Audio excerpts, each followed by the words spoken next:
The scent of pine needles mingled with a faint whisper of vanilla from the air freshener, a small attempt to imbue my modest home with the holiday spirit.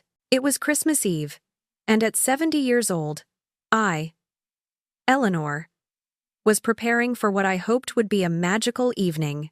Arthur, my only son, had extended a rare invitation for dinner at his house, and a fragile hope had taken root in my heart. This was it, I thought, a chance for us to reconnect, to recapture some semblance of the family warmth I so desperately missed.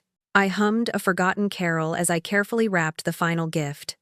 A hand-knitted scarf for Victoria, Arthur's wife. Arthur himself would receive a new set of gardening tools, a practical gift for his burgeoning hobby.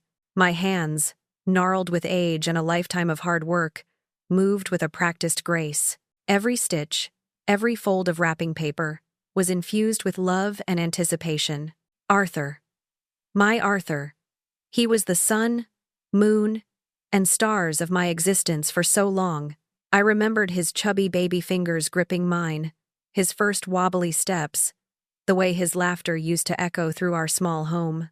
Richard, my dear husband, had died far too young, leaving me to raise Arthur alone. We had faced lean times, navigated countless challenges, and celebrated every small victory together. I had poured every ounce of my being into ensuring he had a good life, a better life than I had known. My sacrifices were many, but I never regretted a single one. To see him thrive, to be happy, was all I ever wished for. Now, with him grown, married, and a life of his own, our interactions had become infrequent, often strained. This invitation, however, felt like a bridge, a path back to what we once were. My old Ford Fairlane, faithful as ever, sputtered a bit as I pulled into Arthur's driveway. The house, a sprawling two-story with festive lights twinkling from every eave, looked magnificent. It was a stark contrast to my own small bungalow. A lump formed in my throat as I thought of how proud Richard would have been to see his son live in such a beautiful home, and how much of my own future, my retirement savings, had been poured into that very down payment.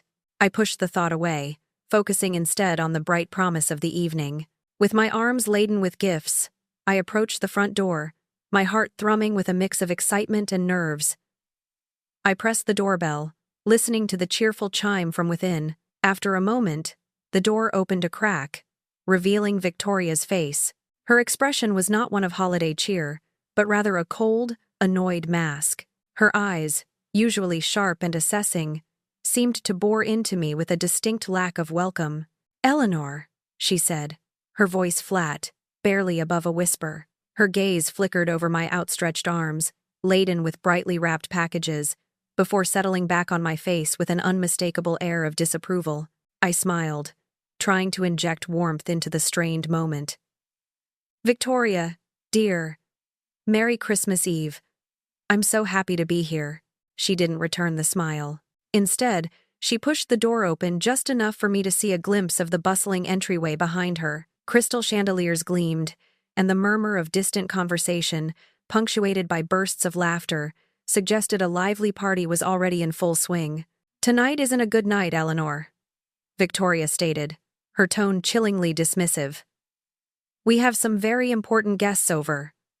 Honestly, your presence tonight? It's just not appropriate." My smile faltered. The words hung in the crisp evening air, sharp and unyielding. "But Arthur invited me," I stammered, confusion clouding my mind. He had called just last week, his voice hesitant, almost apologetic, but an invitation nonetheless. He'd said it was important for me to be there. Victoria let out a soft, exasperated sigh, as if dealing with a particularly slow child. "Oh, you know Arthur. He just feels pity for you, Eleanor. He doesn't genuinely want you here, especially not when we're entertaining. He's far too kind for his own good sometimes." She rolled her eyes, a gesture that spoke volumes of her disdain. The festive spirit I had clung to just moments before began to curdle within me. Pity? Was that all my son felt for me? The thought stung, deeper than any physical blow. I looked down at the gifts in my arms. Then, back at Victoria's impassive face. "I brought gifts," I managed to say, my voice now a whisper. "For everyone." Victoria glanced at the packages again, a flicker of something unreadable in her eyes. "Just leave them on the porch, Eleanor. We'll get them later." The implication was clear. I wasn't even welcome inside to place the gifts under the tree, or to witness the joy of their unwrapping. I was to be an anonymous delivery service, banished to the cold. Through the slightly open door, I heard it then. Victoria's voice, suddenly louder, directed at someone inside, clearly thinking I was out of earshot. "Honestly, she's such a pain, isn't she? Always showing up at the most inconvenient times. Nobody can stand her anymore." And then, like a dagger twisting in an already bleeding wound, I heard it. Arthur's laughter. Distinct. Unmistakable. Hearty. It mingled with the laughter of the guests, a symphony of joy that I was explicitly excluded from, a joy that mocked my very existence on their doorstep. My world, which had been clinging to a fragile hope, shattered into a million irreparable pieces. Victoria turned back to me, her face now devoid of even the pretense of politeness. There was a raw, almost cruel edge to her expression. "Really, Eleanor, don't you have a senior center you could be spending holidays at?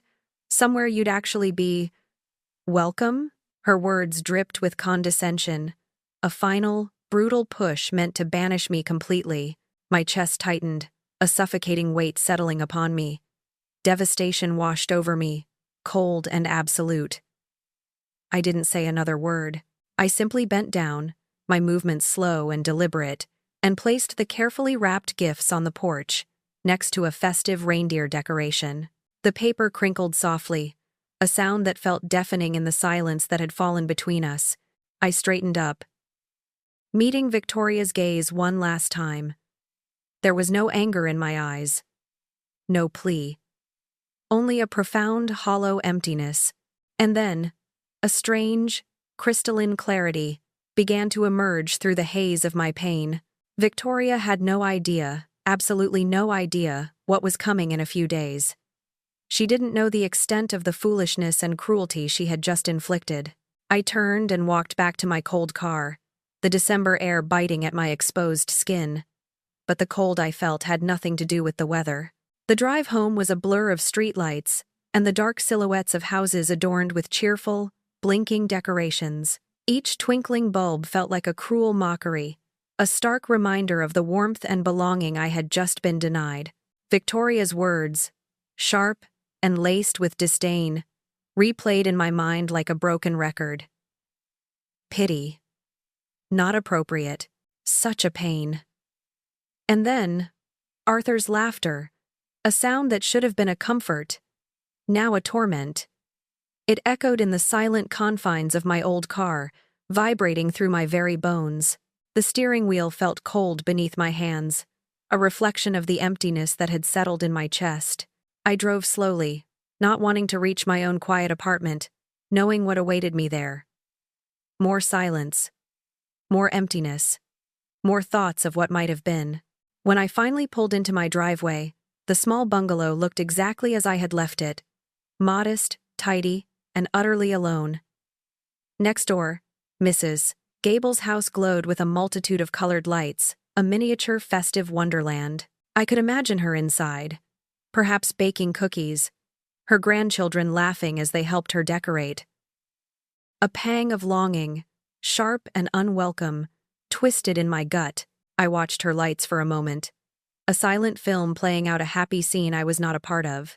Then, with a heavy sigh, I gathered my purse and keys, leaving the forgotten, untouched gifts for Arthur and Victoria on my porch, where they would likely remain.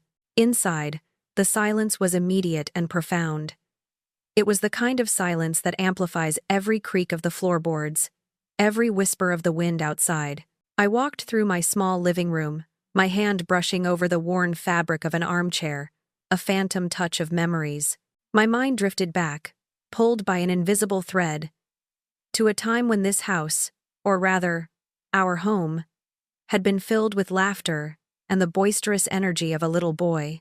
I pictured Richard, my beloved husband, his kind eyes crinkling at the corners as he chased a giggling Arthur through the living room, a brightly wrapped present clutched in his tiny hands.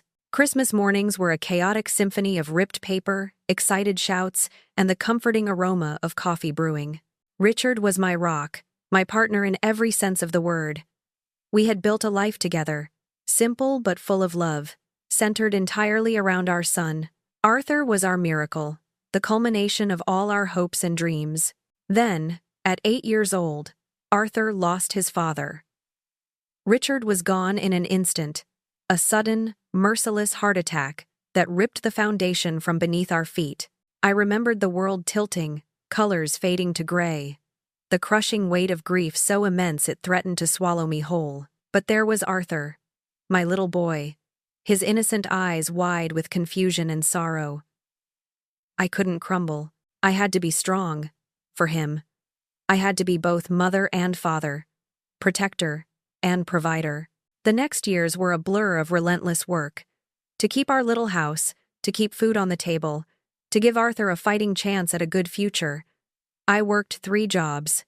My days began before dawn, preparing Arthur for school, then heading to the school cafeteria, where I served meals with a smile, though my feet ached and my mind raced with bills.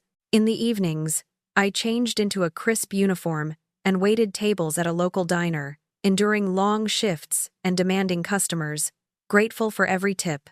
And when most people were winding down for the night, I was just starting my 3rd shift, cleaning offices downtown, pushing a heavy mop bucket through silent, deserted hallways, the fluorescent lights humming overhead. Exhaustion was a constant companion, a heavy cloak I wore day in and day out. Sleep was a luxury, often snatched in short, restless bursts. I missed so much.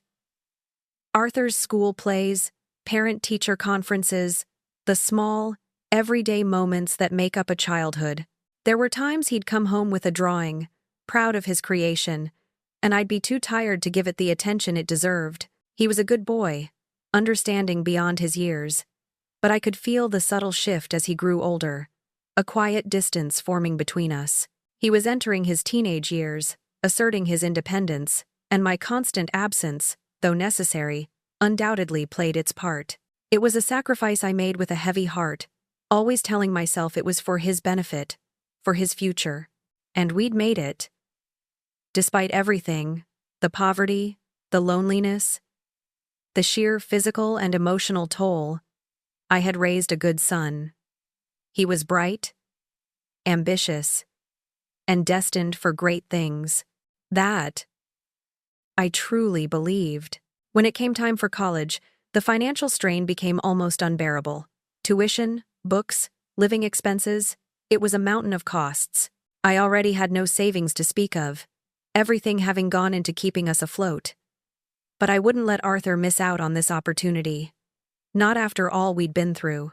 I swallowed my pride, ignored the fear that gnawed at me, and took out a second mortgage on our house, the only substantial asset I had left. It meant years of additional payments, further jeopardizing my own comfort in old age. But I didn't hesitate. Arthur's future was paramount. His success was my success. During his college years, our calls became shorter, less frequent. He was busy, making new friends, discovering new interests, his world expanding exponentially, no longer centered on his widowed mother. I understood, or at least I tried to. It was the natural order of things.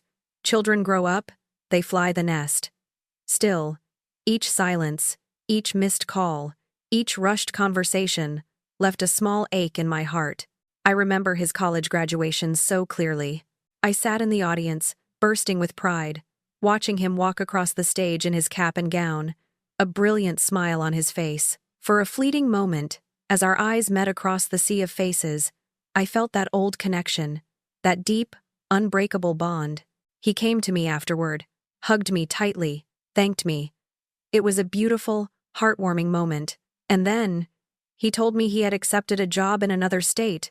A fantastic opportunity, he said, his eyes gleaming with excitement. I smiled, congratulated him, my heart silently aching. His world was blossoming, vibrant, and full of promise. I just wished that world still had a place for his mother. 3 years ago, the phone call came, stirring a flurry of mixed emotions within me. It was Arthur, his voice brimming with an excitement I hadn't heard in years. He had big news, he said, almost breathless with anticipation. He was getting married. To Victoria. My heart did a strange little flutter, a mix of joy for his happiness and a quiet, almost imperceptible tremor of apprehension. I had met Victoria once, briefly, during one of Arthur's rare visits home.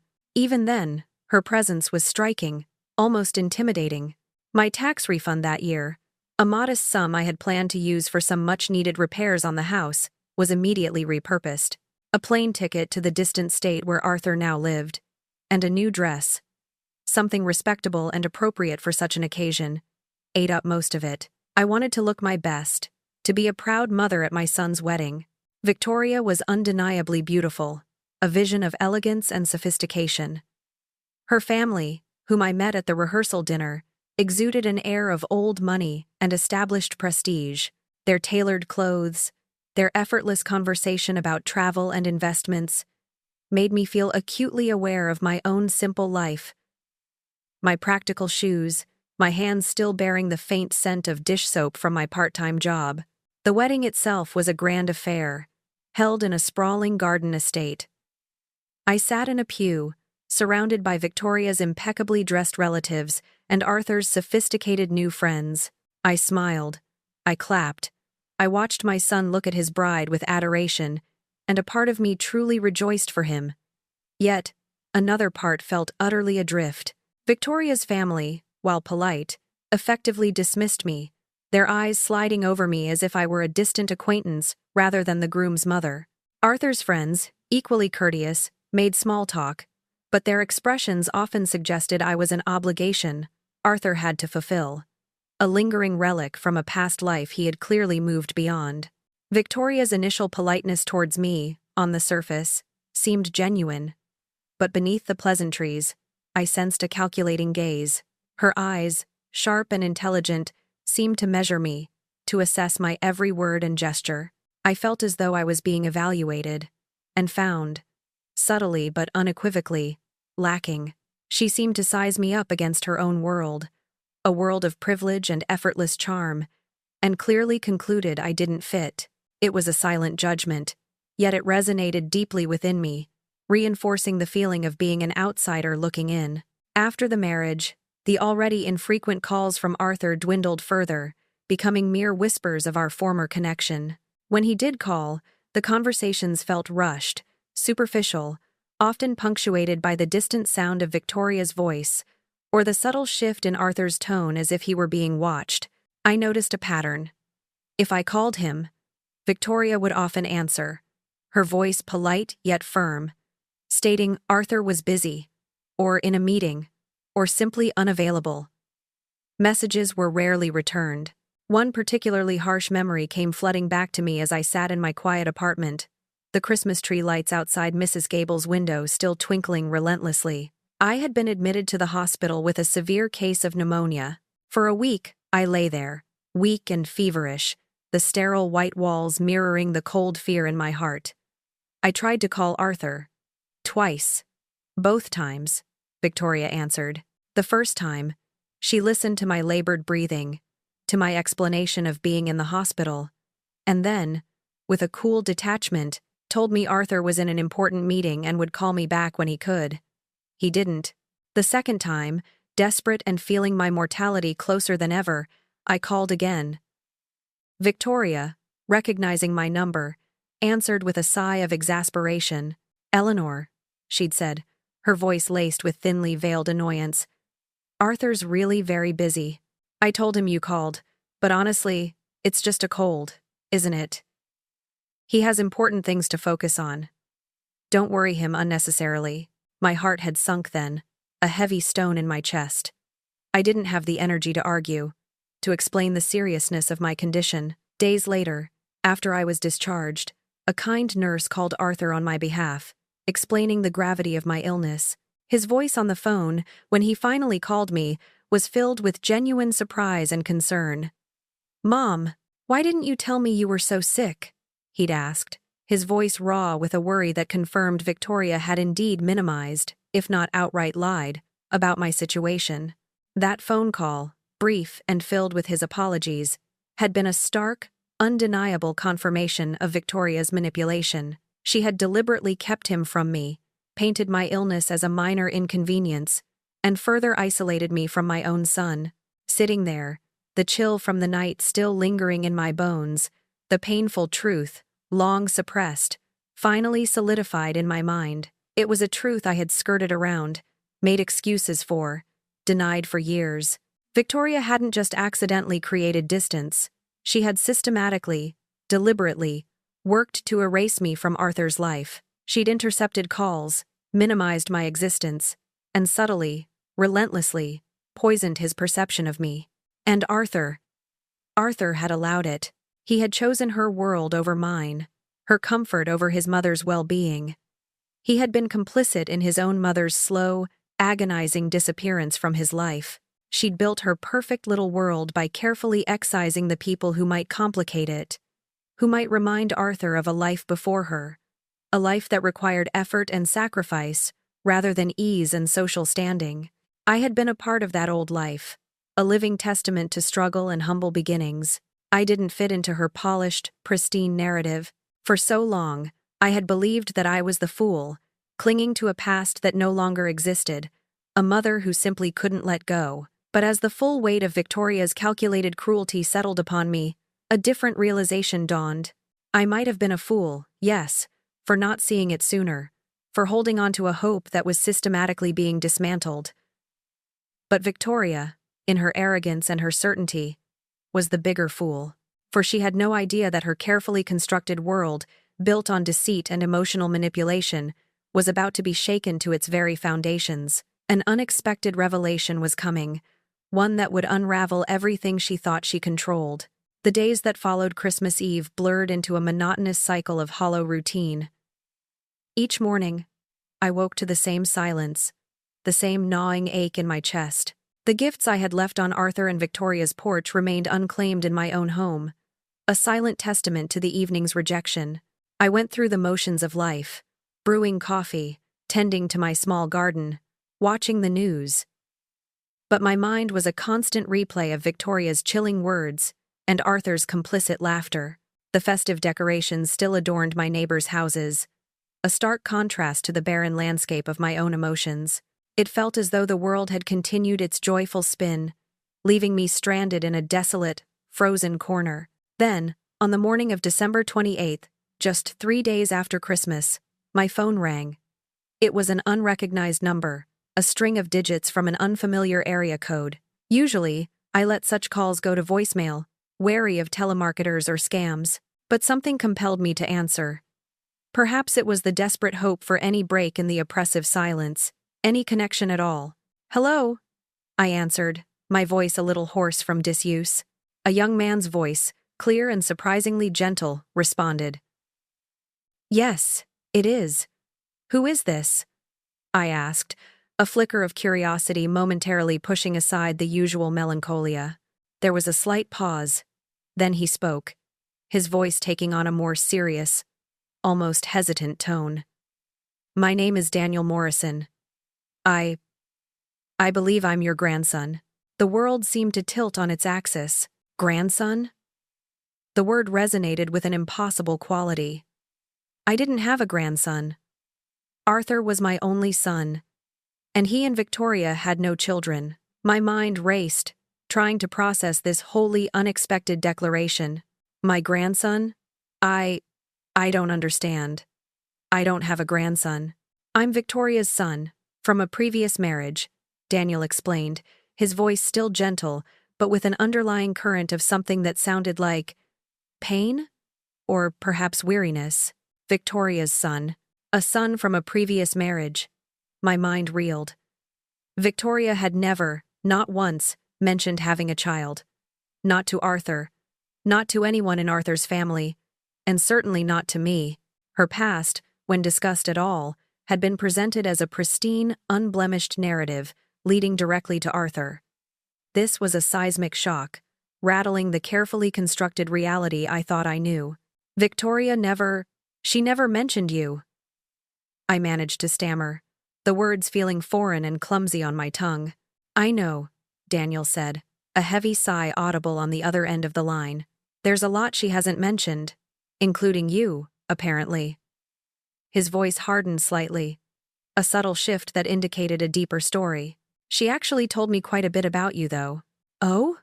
I prompted, dread beginning to coil in my stomach. What horrors had Victoria concocted about me? Daniel's next words hit me with the force of a physical blow. She told me you were difficult, unstable, had a real problem with alcohol, and that you had been inappropriate with me when I was a child. That you were the reason she kept us apart. My breath hitched. The accusations were so grotesque, so far removed from reality, that for a moment, I couldn't speak. Difficult? Unstable? Alcohol problems? Inappropriate? The sheer audacity of her lies was staggering. Daniel, that's absolutely false. I finally choked out, my voice trembling with disbelief and a nascent anger. I never even knew you existed. How could I have been inappropriate with you? I didn't know my own daughter-in-law had a son until this very moment. There was a silence on the line, a long, pregnant pause. Then Daniel spoke again, his voice filled with a quiet intensity. I know, Eleanor. That's why I hired a private investigator 6 months ago. My eyes widened. A private investigator? This wasn't a casual misunderstanding. This was a deliberate, elaborate deception. Victoria's stories about my father, about my childhood, about why I didn't have any other family on her side. They never quite added up, Daniel continued, his voice now laced with a bitter edge. Something always felt off. So, I started digging. When I confronted her with the PI's findings, she eventually broke down. Admitted to everything. My hands trembled as I gripped the phone tighter. The depth of Victoria's deceit was breathtaking. She said, she wanted to start fresh with Arthur, Daniel explained, his voice heavy with a profound sadness. She saw both you and me as complications. Things from her past that would tarnish her new, perfect life. So she just erased us, told me you were a horrible person who shouldn't be in my life, and told Arthur she had no past, no family besides her parents. The pieces clicked into place, forming a horrifying mosaic of manipulation and calculated cruelty. Her dismissal of me, her subtle poisoning of Arthur's mind, her desperate need for an immaculate image. It all made sense. She was a master architect of lies, building her perfect world on a foundation of deception. I'm in town, Eleanor, Daniel said, pulling me back to the present. I've been here for a couple of days, trying to figure out how to confront her and Arthur. But I wanted to meet you first. I needed to hear your side. And I needed to apologize for believing her for so long. It's not where. A wave of emotion, raw and overwhelming, washed over me. This young man, my grandson I never knew, was a victim of Victoria's deceit just as much as I was. We were both discarded, inconvenient truths in her carefully constructed fantasy. And in that moment, the clarity I had felt on Christmas Eve returned, sharper and more potent. Daniel? I began, my voice steadier than I expected. You need to know what she did on Christmas Eve. She shut me out, right from their doorstep, called me a pain, said my presence was inappropriate, told me Arthur pitied me, didn't genuinely want me there. I even heard Arthur laugh, Daniel, as she mocked me to her guests. I recounted the story, the words tumbling out, laced with fresh pain but also a newfound resolve. There was a stunned silence from Daniel. Jesus Christ, he finally whispered, his voice filled with horror. I had no idea it was that bad. I knew she was a liar, a manipulator. But to do that on Christmas Eve? To Arthur's own mother? She left the gifts I brought on the porch. I finished, my voice now trembling with a mixture of anger and sorrow. Said she'd get them later. No, Daniel said, his tone firm, resolute. No, this can't stand. Eleanor, I need to see you. Now. I'm coming to your house. And then, he paused, a steel entering his voice. Then we are going to Victoria and Arthur's house. Together. Eyes. Together? I echoed, my mind racing. Yes, together, he affirmed. I want them to see it. I want them to see that their lies didn't work. That the truth found a way. That the people they tried to erase are standing right there. Undeniable. The doorbell rang a mere 20 minutes after Daniel's call. My heart pounded in my chest with a mixture of trepidation and an almost unbearable excitement. When I opened the door, a young man stood there, tall and lean, with kind eyes that, even from a distance, looked remarkably familiar. As he stepped into the light of my living room, the familiarity sharpened into an undeniable recognition. He had Arthur's eyes. The same deep-set, thoughtful gaze, though softened by a warmth I rarely saw in my son anymore, and his smile, though tinged with a hint of nervousness, was open, genuine, and utterly disarming. He extended a hand, then seemed to reconsider, dropping it to his side. "Hi, Grandma," he said, his voice a little softer now, a little hesitant. The word, Grandma, vibrated through me, shaking loose years of suppressed emotion. It was a title I had yearned for, dreamt of, but never believed I would hear. The carefully constructed wall of stoicism I had built around my heart crumbled in that instant. Tears, hot and uncontrollable, streamed down my face. I didn't care that I was crying in front of a virtual stranger. This wasn't a stranger. This was family.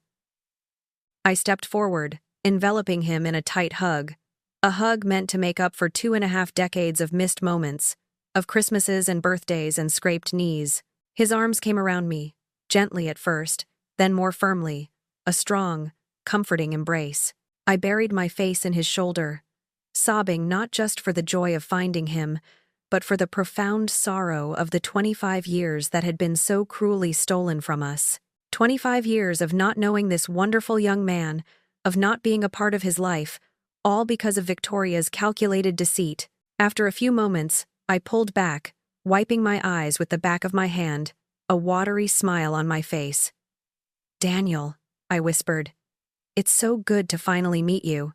He smiled back, a genuine, warm smile that made my heart ache with a bittersweet pang. We settled onto my worn sofa, and Daniel began to tell me about his life in Seattle. He worked in tech, a field I barely understood but recognized as thriving and innovative. He spoke of his serious girlfriend, Grace, with obvious affection, and of his dog, Murphy, a mischievous terrier mix. He had a condo, a life he had built for himself, seemingly successful and content. My heart swelled with pride, a grandmother's pride for a grandson she had only just discovered. "Victoria told me you were too selfish and self-centered to care about family," Daniel said, his voice tinged with a quiet bitterness. "She painted a picture of you as someone completely absorbed in your own life, with no interest in anyone else. Especially not me." My chest tightened again. Another blow from Victoria's arsenal of lies. "That couldn't be further from the truth, Daniel," I insisted, my voice thick with emotion. "All I ever wanted was family. Especially after your grandfather died, Arthur was my whole world." Daniel nodded, his gaze thoughtful. "I always felt something was missing, you know? Like there was a piece of my story I didn't have access to. When Victoria married Arthur, I was genuinely excited. I thought I was getting a bigger family, a new grandfather, and maybe even a grandmother, someone on her side." He sighed, running a hand through his hair. "She just kept you both hidden." As we talked, Daniel's eyes, still so much like Arthur's, scanned my small living room, taking in the modest furnishings, the quiet simplicity of my home. "Grandma," he began, his voice hesitant, "if you don't mind me asking, how are you doing financially?" I shrugged, a small, self-deprecating smile on my face. "I get by. Social Security, a little from my part-time job. It's enough. This house is paid for, at least." The words felt hollow as I thought of the second mortgage I'd taken out for Arthur's college, the decades of working 3 jobs, the ultimate sacrifice of my own financial security. Daniel's expression grew somber. "Because I'm looking around, And I'm thinking about Arthur and Victoria's place, that $500,000 house, the luxury cars, their European vacations every year. He trailed off, a muscle working in his jaw. For years, I've been sending Victoria really good money, substantial amounts. She always told me it was for family expenses or helping out with things. I thought I was contributing to their well-being, helping my mother and my new stepfather. My breath caught in my throat. You've been sending them money? Yes, Daniel confirmed, his eyes flashing with a mixture of anger and betrayal. She preyed on my sense of family, on my desire to help out. Instead, I've been living in Seattle, thinking my grandmother was some kind of unstable person who didn't want anything to do with me, while she and Arthur lived off my money and then shut you out like this. He shook his head, a look of profound disgust on his face. The indignation that had been simmering within me since Christmas Eve began to boil over. Victoria was not just a manipulator. She was a thief, preying on her own son's generosity while simultaneously ostracizing me. And Arthur, my son, was complicit in this financial deception as well. The clarity I had felt was now a burning fire, fueled by both my pain and Daniel's revelation. "Are you ready, Grandma?" Daniel asked, his voice firm, resolute. He stood up, his posture radiating a quiet strength. "Let's go." I took a deep breath, a renewed sense of purpose coursing through me. I was ready. More than ready. The drive to Arthur and Victoria's house felt different this time. I wasn't going with hopeful anticipation, but with a righteous indignation. Daniel beside me radiating a similar determination. He was intent on making them see that their lies didn't work, that the truth, no matter how deeply buried, had a way of surfacing. We pulled into their elaborate driveway, the same festive lights twinkling mockingly around their opulent home. Daniel walked to the door first, then paused, gesturing for me to stand beside him. He rang the doorbell. After a moment, the door opened. Arthur stood there, his face initially guarded as his eyes fell on me. A flicker of annoyance crossed his features, but then his gaze shifted to Daniel, standing tall and confident beside me. Confusion clouded my son's face. He clearly didn't recognize Daniel, didn't know who this young man was. Then, Victoria appeared from behind Arthur, drawn by the unexpected visitors. Her eyes, sharp as ever, instantly locked onto Daniel, and in that moment, her face, usually so composed and controlled, went completely white.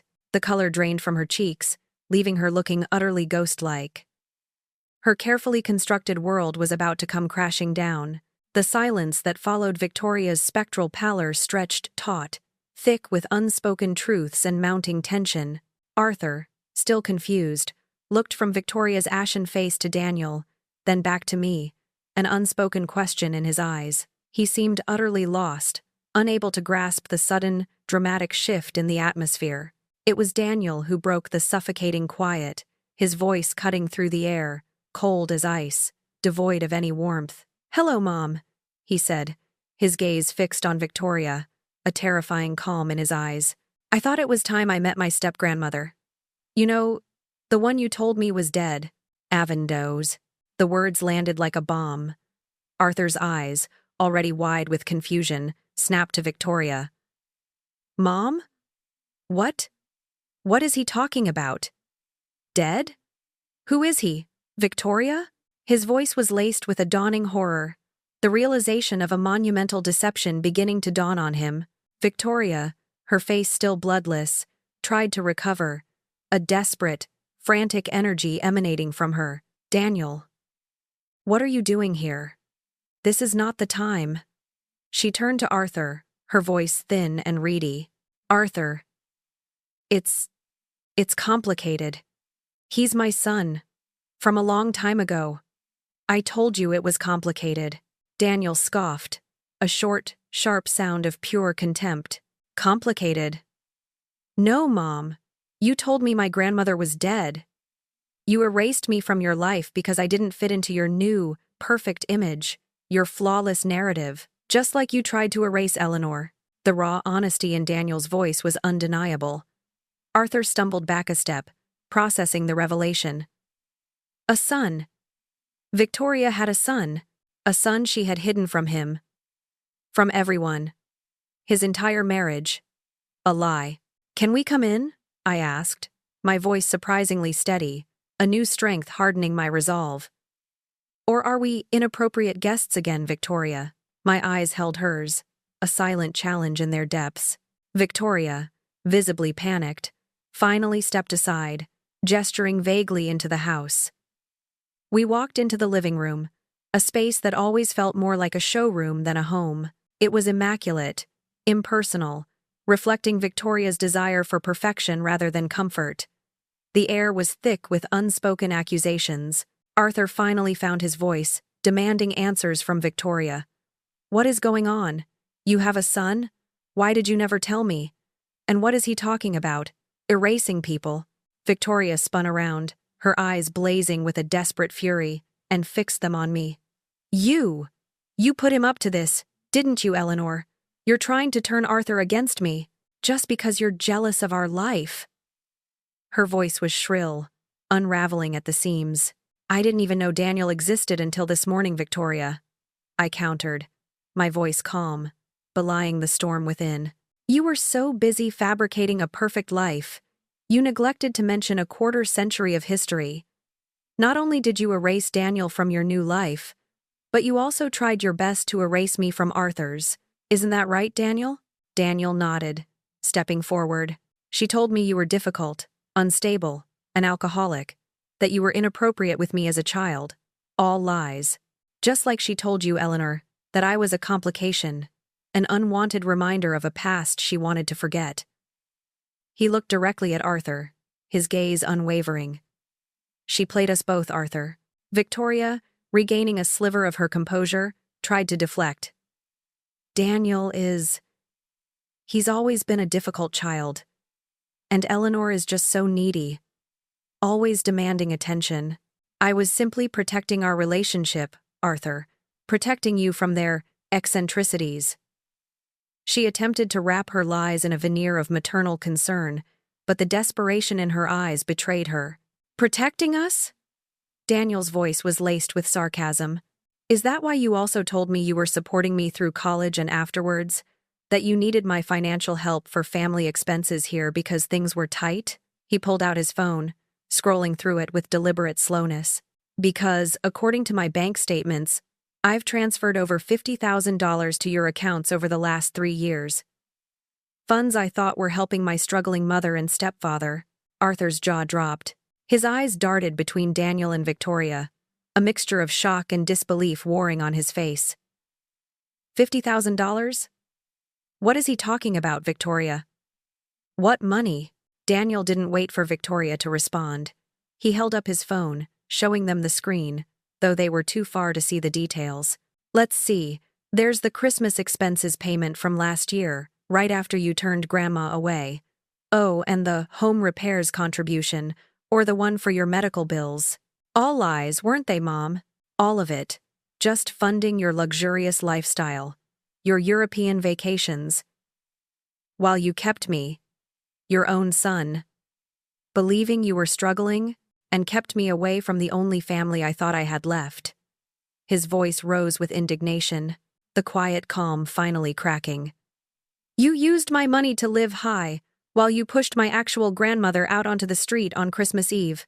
My heart ached at Daniel's pain, his betrayal. I stepped forward, my voice firm. She called me a burden, Arthur. Said I was such a pain. And you. I looked directly at my son, the accusation heavy in my voice. You laughed. I heard you, Arthur.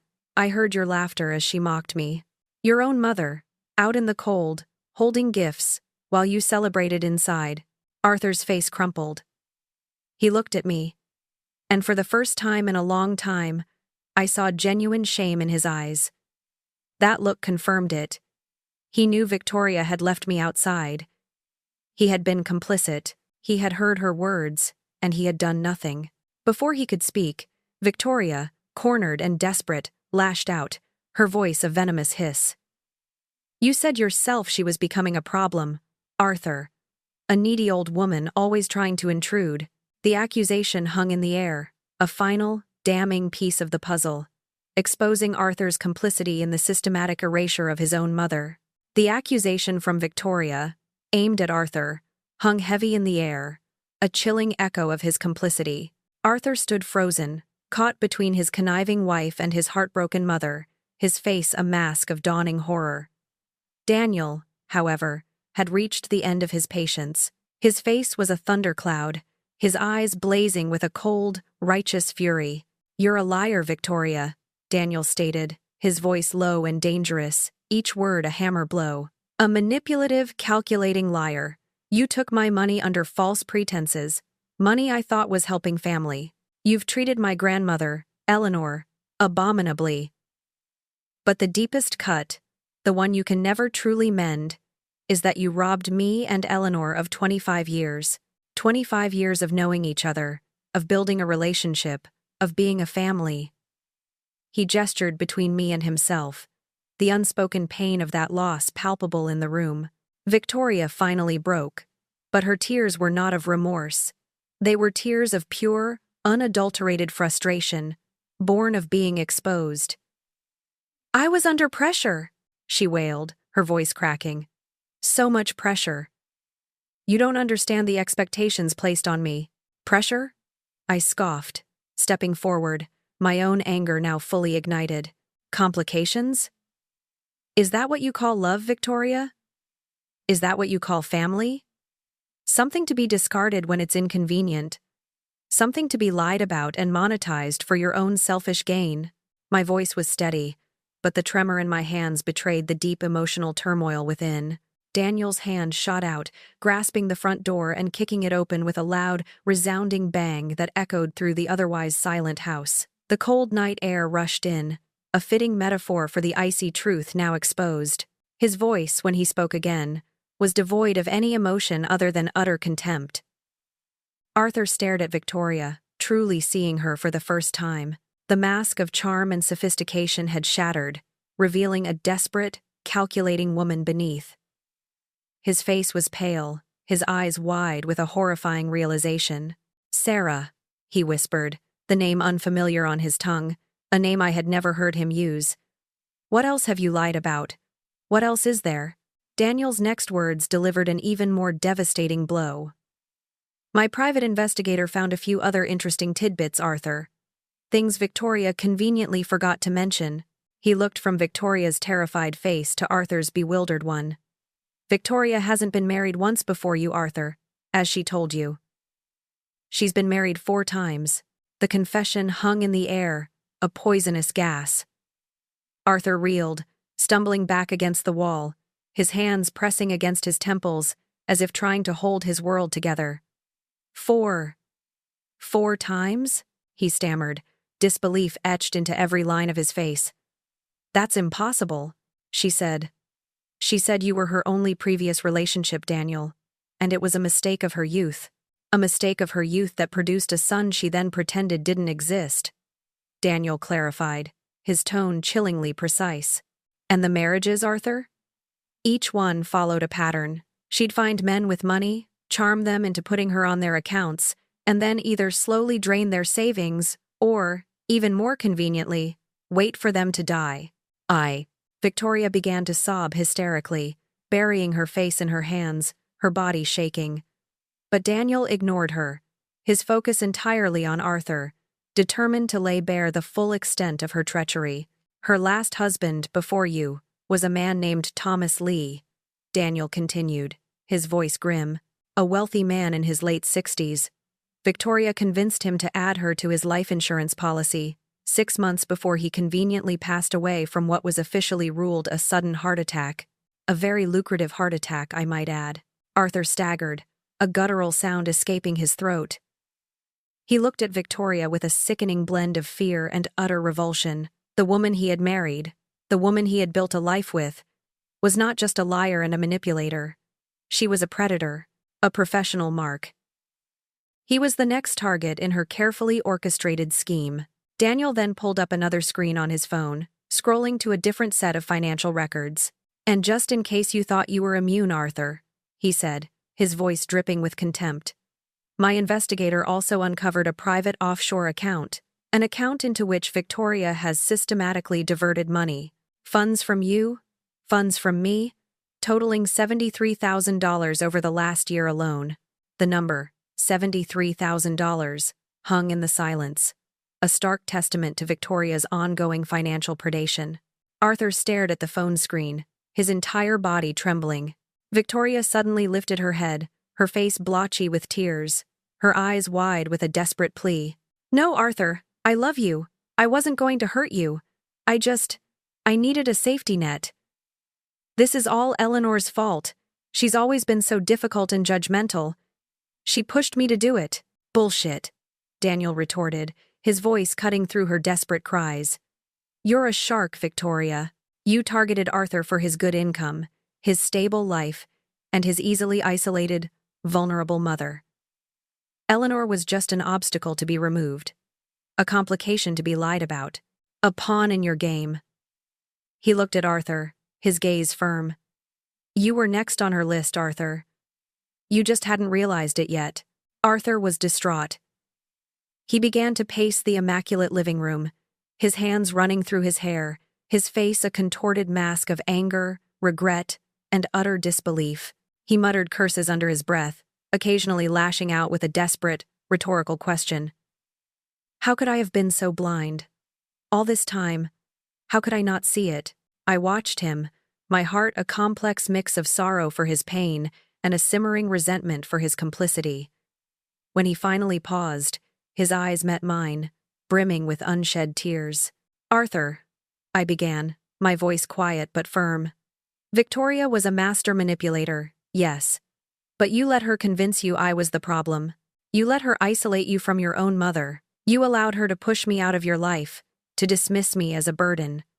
The words were hard, but they needed to be said. The truth had to be fully exposed, even the painful parts of his own role in it. He broke then, tears finally flowing freely down his face. "Mom, I'm so sorry," he choked out, his voice thick with guilt. I was a fool. I honestly had no idea it was this deep, this twisted. I never knew about Daniel. Never knew about her other marriages. The money? I never thought she would hurt me like this. Or you. You didn't want to know." "Arthur," Daniel interjected, his voice still edged with a cold severity. "It was easier, wasn't it? To believe her, to have the perfect wife, the perfect life, even if it meant dismissing your own mother and ignoring the nagging feeling that something wasn't right. You chose convenience over truth." Victoria, seeing her carefully constructed world crumbling around her, made a last, desperate attempt to regain some semblance of control. However small, she turned to Daniel, her voice suddenly pleading, almost maternal. "Daniel, please, I'm your mother. I raised you. How can you do this to me?" Daniel let out a harsh, humorless laugh, a sound devoid of any filial affection. It was a laugh that cut deeper than any insult. "You're not my mother," he spat, his eyes blazing with a chilling contempt. "You're a con artist who happened to give birth to me. That's all you are." Victoria then turned her tear-streaked face to Arthur, reaching out a trembling hand to touch his arm. "Arthur, please, don't listen to them. They're just trying to ruin us. I love you. I really do." But Arthur recoiled from her touch as if burned. The realization of her true nature had completely shattered any illusion of love he had for her. His eyes, now clear of the fog of denial, saw only the predator. "How, Victoria?"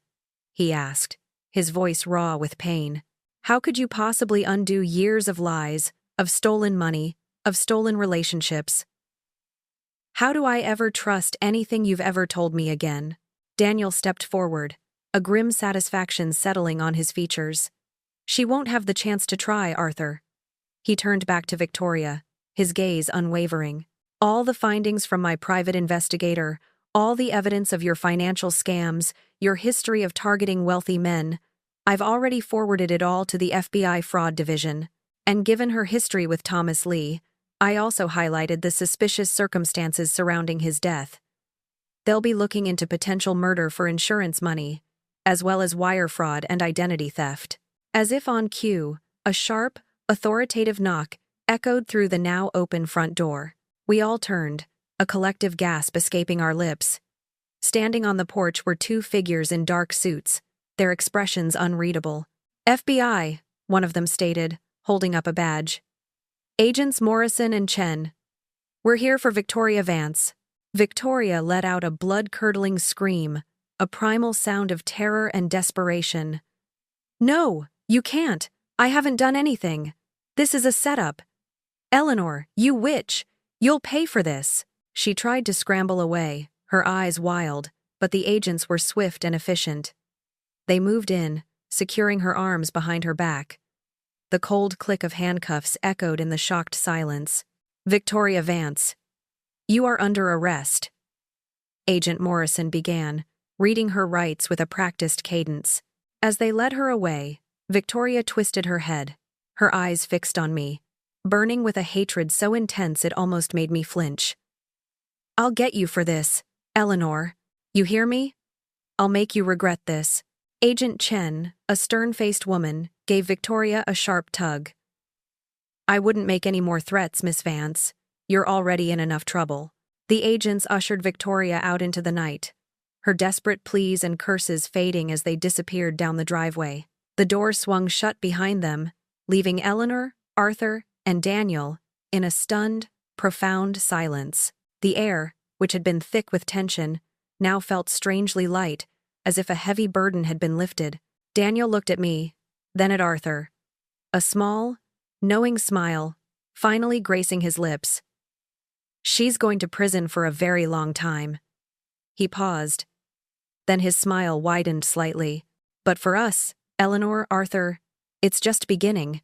6 months later, life had undergone a quiet, yet profound transformation. I was in my new apartment, larger and brighter than my old bungalow, bathed in the soft afternoon light. The rent, I knew, was being quietly paid by Daniel, a generous gesture that allowed me a comfort I had never truly known. The walls, once bare, were now filled with a tapestry of memories. Old photos of Richard and a young Arthur, carefully restored, mingled with new ones. Photos of Daniel and me laughing, of Arthur, Daniel, and me at a Sunday brunch. We were rebuilding, not just a physical space, but a history, a family album that had been sorely missing. The delicious aroma of my famous Sunday dinner, a roasted chicken with all the trimmings, wafted from the kitchen. Arthur, recently divorced and having recovered most of his assets thanks to Daniel's meticulous evidence and legal advice, looked truly relaxed. His face, once strained and shadowed, now held a peaceful contentment I hadn't seen in years. He was working hard, making amends, finding his way back to himself. 6 months later, the aroma of roasting chicken and rosemary filled my new apartment. It was Sunday, and the air hummed with a quiet joy I hadn't known in decades. The apartment, spacious and sun-drenched, felt like a sanctuary. Daniel had insisted on paying for it, a gesture I had initially resisted, but his gentle persistence had worn down my pride. The walls, once stark, were now a mosaic of memories. Old photographs of Richard and a young Arthur, carefully restored, mingling with new snapshots. Daniel and me laughing, Arthur and Daniel working in the garden, a growing collection of faces finally connected. Arthur, sitting at the kitchen island, looked up from his phone, a genuine smile on his face. Grace just confirmed, he announced, his voice light with relief and anticipation. She got the job at the county hospital. She's moving from Seattle next month. My heart swelled. Oh, that's wonderful news, I exclaimed, stirring the gravy. More family close by. And she's such a sweet girl, the complete opposite of Victoria. Grace, Daniel's girlfriend, was kind, unassuming, and radiated a warmth that instantly put you at ease. She was a breath of fresh air, a testament to Daniel's good judgment. Arthur looked at me then, his expression serious. Mom, he said, his voice soft. Are you truly happy? I paused, spoon suspended over the pot, and considered his question. After decades of loneliness, of quiet struggle, of the hollow ache of being forgotten, I realized, with a startling clarity, that I genuinely was. Yes, Arthur, I said, meeting his gaze. I am. Truly happy. He nodded, a profound relief washing over his features. He took a deep breath, and his gaze dropped to his hands, clasped tightly on the countertop. Mom, he began, his voice barely above a whisper. There's something else. Something I should have told you months ago, but I was too ashamed. My stomach tightened. What fresh revelation could there be? When Victoria was removed, he said, struggling with the word. I went back to the house to pack some of my things, and in the back of her closet, tucked away in a shoebox, I found this. He reached into his bag and pulled out a worn, unassuming cardboard box. He opened it, and my breath caught in my throat. Inside were my birthday cards, my Christmas cards, the invitations I'd sent to family gatherings, even the letters I'd written when I was sick in the hospital, each one, carefully addressed to Arthur, still sealed, unopened. A silent testament to Victoria's systematic interception, her deliberate erasure of my attempts to connect. Tears pricked my eyes. It wasn't just the missed calls. It was every single heartfelt message, every attempt to reach out, all blocked, all hidden. The depth of Victoria's cruelty, her cold determination to sever our bond, was more insidious than I had ever imagined.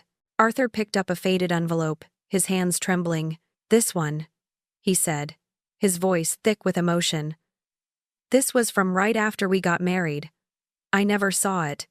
He broke the seal, unfolded the letter, and began to read aloud. It was a letter I had written, expressing my unconditional love for him, my hope for his happiness, and a quiet plea for a place, however small, in his new life. My words, full of vulnerable affection, resonated in the quiet kitchen, a ghost of a conversation that had never taken place. And it wasn't just this, Mom, Arthur confessed, his voice heavy with self-loathing. She also spread rumors about you at my work, said you were unstable, a heavy drinker, that you were constantly causing problems for me. My heart ached anew, not just for myself, but for the son who had been so thoroughly manipulated. Arthur's shame was palpable. He admitted that he had been so desperate to believe in the perfect life Victoria had painted, so eager to conform to her world, that he had allowed himself to be convinced that drifting away from his mother was normal, a necessary part of adulthood. Just then, the front door opened, and Daniel walked in, a broad smile on his face. Grace officially said yes to the job. She's moving in a few weeks, he announced, his excitement palpable. But then he stopped, sensing the heavy atmosphere, the raw emotion hanging in the air. His eyes fell on the box of letters. I looked at Arthur, then at Daniel. The pain was fresh, undeniable. But standing there, surrounded by the beginnings of a new family, I knew I couldn't let anger consume me. Victoria had taken so much. I wouldn't let her take my peace, my capacity for forgiveness. It's okay, Arthur, I said, my voice gentle. I forgive you. It wasn't just for his sake, but for my own. To hold on to that anger would be to give Victoria more power, more control over my life, even from prison. I refused to let her win that. Daniel, understanding the quiet power of the moment, stepped forward. Victoria's biggest mistake, he mused, looking from me to Arthur, was underestimating the power of love, the kind of love that binds families, the kind that eventually finds the truth. He smiled, his eyes twinkling. And speaking of family, Grace is moving, and she's already secured a position at the county hospital. We're finally starting a real life here. We all sat down at the dining table, laden with food. Arthur, now truly unburdened, talked animatedly about plans for his new business venture, a consulting firm where he could rebuild his reputation. Daniel spoke of considering buying a house nearby, a place for him and Grace, a place where their future children could visit their great-grandmother. Over dinner, Daniel pulled out his phone again. Not for bank statements this time, but for photos. Remember how Victoria said you had no family, Mom? He said to me, scrolling through a series of pictures. Well, my genealogist found a few connections. He showed me photos of distant cousins, second uncles, people I had never known existed, family lines that Victoria had deliberately tried to erase. The thought of a whole network of family, a web of connections reaching far beyond the three of us, was almost overwhelming. Then, Arthur looked at Daniel, a shared thought passing between them. "Mom," Arthur began, his voice hesitant but firm. "Daniel and we've been talking. We want to buy a house together. A real family home. A place big enough for all of us, where you would never have to worry about expenses. About anything." My breath hitched. A real family home. A place where I belonged. Where I wouldn't be a burden. "Oh, boys," I said, my voice thick with emotion. I couldn't. "I don't want to be a burden." Daniel reached across the table, taking my hand. His grip was warm and firm. "Grandma," he said, his eyes kind. "Remember what I told you when we first met? You've been strong for so long, carrying everyone, sacrificing everything. You forgot it was okay to let others be strong for you." Arthur nodded, his gaze earnest. "We're not asking you to be a burden, Mom. We're asking you to let us be a family. A real family." I looked from Arthur's repentant, loving face to Daniel's steady, compassionate one. The promise of belonging, of security, of true unconditional love was almost too much to bear. But it was real, and after 70 years of longing, it was finally within reach. "Okay," I said, my voice a quiet whisper, but filled with a profound peace. "Okay. Let's be a real family." 3 months later, I sat on the porch swing of our new Victorian house. Grace, Daniel, and Arthur were inside, their laughter echoing from the kitchen as they prepared dinner. The house was a flurry of activity, of unpacking boxes, of choosing paint swatches, of planting flowers in the garden. This wasn't just a house. It was a home, alive with love and the promise of a future. I caught a glimpse of my reflection in the glass of the front door. An older woman, yes, but somehow, also younger. My shoulders were straighter. My eyes held a light that hadn't been there before. Different. Wonderful. Later that night, as the stars began to pepper the inky sky, I sat on the porch, a gentle breeze rustling the leaves of the old oak tree. I found a profound peace settling over me. I was no longer afraid of the future, no longer weighed down by the past. My focus was entirely on my restored family, on the simple, precious moments of togetherness. I overheard Daniel talking to Grace through the open window, planning their wedding, their life together, their future. And a quiet smile touched my lips. I looked forward to planting more flowers, to hanging more photos, to watching my grandchildren, and perhaps even great-grandchildren, grow in this very home. I looked forward to enjoying the simple pleasure of being surrounded by people who loved me, not because they needed something from me, but because they couldn't imagine their lives without me. It had taken 70 years, but I was finally home.